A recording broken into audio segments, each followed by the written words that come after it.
Welcome to the podcast, voted one of the best in the marketing research industry in 2019 and again in 2020. And this year, FeedSpot has named it one of market research's very best YouTube video locations. We're talking, of course, about Research Business Report, and we welcome you to the only daily research news video seen Monday through Thursday most weeks. And we present a news item that we think is either underreported or has not really been reported at all anywhere else. Things that are of great relevance to a lot of the research industry. Now, RBDR does rely on viewer support, and we'll tell you at the end of today's video what you can do if you're so inclined to become one of those people. My name is Bob Lederer, and I'm in my 27th year as the respected voice in market research. Denyse Drummond-Dunn, the founder, president, and chief catalyst at C3 Centricity, playfully asked in a blog late last year whether companies still benefit from having a market research department. Her overall personal opinion? Well, because she's Swiss, Drummond-Dunn took a middle, undecided position and said it depends.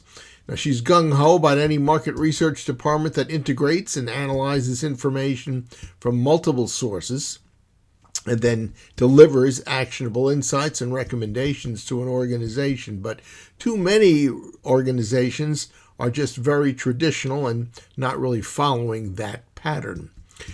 Drummond-Dunn asked the same question in her blog a few years ago and got a lot of very thoughtful answers, but a lot has changed. Things like social media, websites, the Internet of Things, and smart products have literally inundated companies with information that they just didn't even know existed a few years ago. Now, she referenced a 2020 Insight study from Cantor Vermeer, which identified 5 critical capabilities that must be mastered by researchers. They are research, analytics, business acumen, creative solution thinking, and storytelling. And from there, she moved on to note a GRBN and Boston Consulting Group study that resulted in a handbook called the Invest in Insights Handbook. It preached and can teach ROI skills, and it says that is important because researchers who can measure ROI of their research information get a seat at their company's decision-making table, and that's complemented by larger budgets than before and control for the research function beyond its previous state. Reacting further to the GRBN and BCG report, Drummond-Dunn said a chicken and egg situation still exists in most companies with its research organization. Quote, resources are insufficient for the research area because the business management doesn't see the benefit of investing in market research and insight development.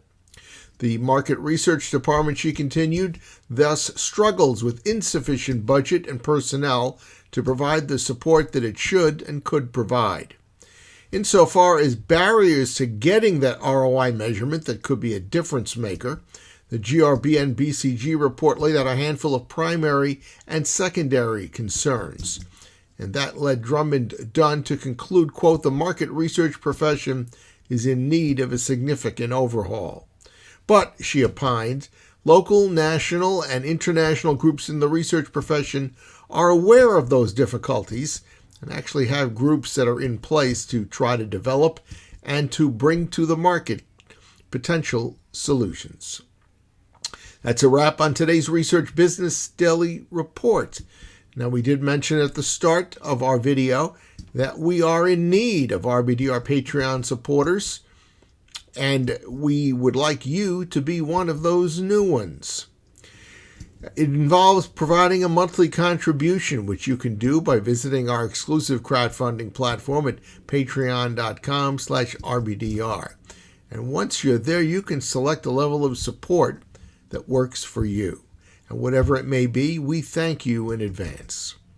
We hope you have a good research day and that we will be here to welcome you back tomorrow. Until then, please stay safe.